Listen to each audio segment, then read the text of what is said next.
Let me show you what I do to improve the sound of our dominant chords when we're playing them in open position. We've got a B flat 7 here, so that's the dominant chord in the key of E flat, like we have in Blue Moon. We encounter this chord quite a bit in Blue Moon.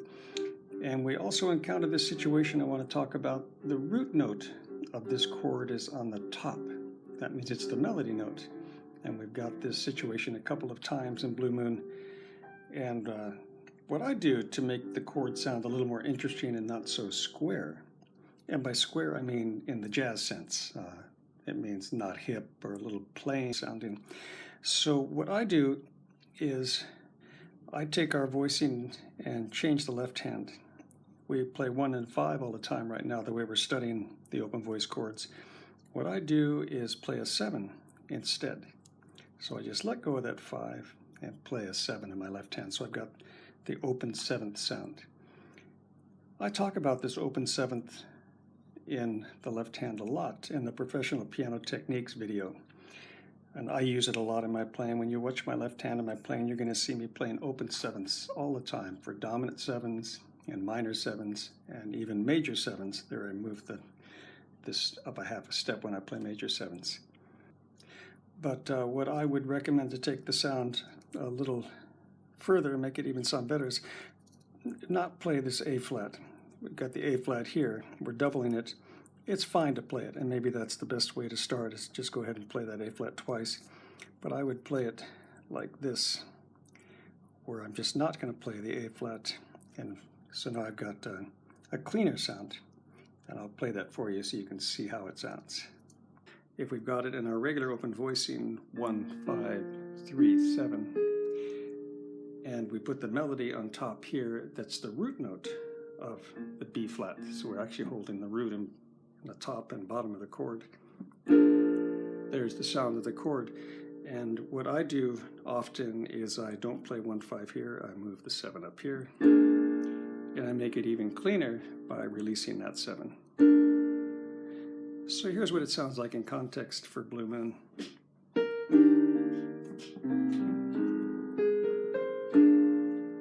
So there we have the chord split up as we would normally do it now. So now when I get to this point, I'm going to lift up my thumb here and make it an open 7, and I'm going to drop that out. So listen how that sounds.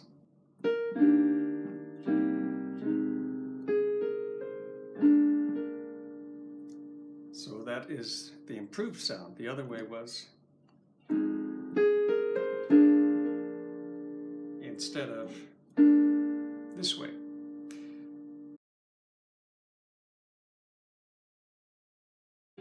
And something else we can do that'll make a dramatic change in the chord is add a flat 9 to it. I've talked about this in the Blue Moon lesson and also the Sentimental Reasons lesson, putting the flat 9 on the dominant chord. But let me show it to you again here in this context. I'm going to leave the left hand like it is, 1 and 7, the open 7th. And the right hand, I'm still playing these 2 notes, but I'm adding the flat 9 under them. So if I'm holding this chord and I want to add the flat 9, it's going to be here. The flat 9, there's various ways to find it. I think a good way is to know where the root note is. That's here. Here's the root note in the middle, the B flat, B flat, B flat. 1/2 step above the root is the flat 9. So this changes the sound of the chord dramatically. It really overtakes the sound of the whole chord, and it sounds like a real jazz chord when you put that flat 9 in there. So I want to remind you also that that is the most often used altered chord in our jazz standards. And here it's used as an inside voice in the chord. What inside voice means is it's not on the outside. Here's the outside of the chord here on both top and bottom. So it's one of these inside notes. So when the flat 9 is here on the inside, it really gives us a great dramatic sound. It also does it when it's on the outside. It can be the top note and be the melody note, and it often is, but here it's on the inside. So our choice is one of those ways to improve the sound, and here it is again.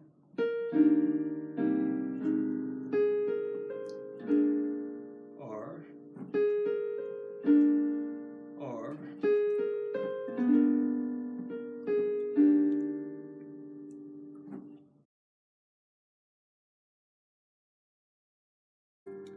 let's look at the same situation with the F dominant chord. It comes up near the end of the bridge. The only one my arms will ever hold. I heard somebody whisper, please adore me. And when I looked, the moon had turned. It's on the word turned right here. Here I've got the situation as we studied it, 1, 5, 3, 7, root note on top of the F. On the outside, we're playing the root in both places. So what I do to make it sound a little improved is not play 1 and 5, I play 1 and 7. And to improve it more, I'll take off that 7. So now it sounds, look the moon had, or look the moon had. And then as we go to the B flat, gold, it's the same thing up here. And I automatically just go in ahead and put a B flat open 7 on my left hand, and I could play it like that with the 3 and 7 and the root on top, or let go of that 7.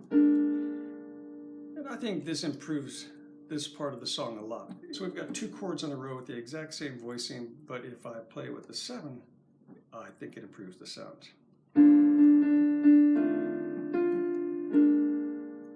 Just a cleaner sound and not so square. And again, on this last hit here with the B flat, I could add the flat 9.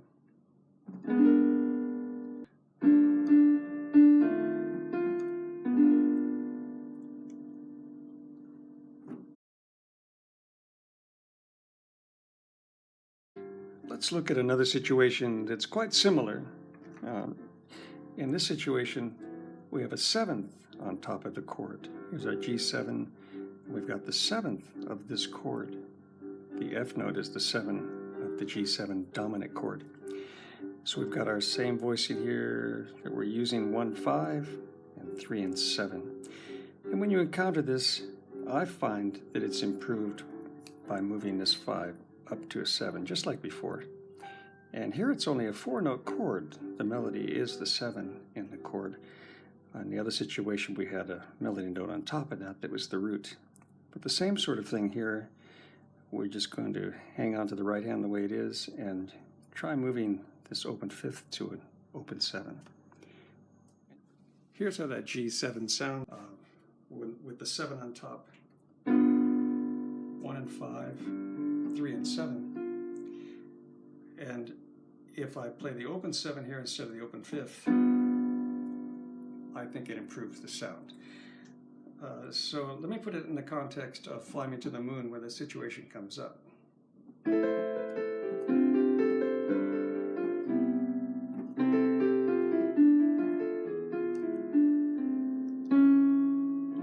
Here it comes. It's right at that spot. In other words, it's the chord that we fill in between the melody. So instead of hitting it like this with 1, 5, 3 and 7, I would play 1, 7, 3 and 7. Just a cleaner sound right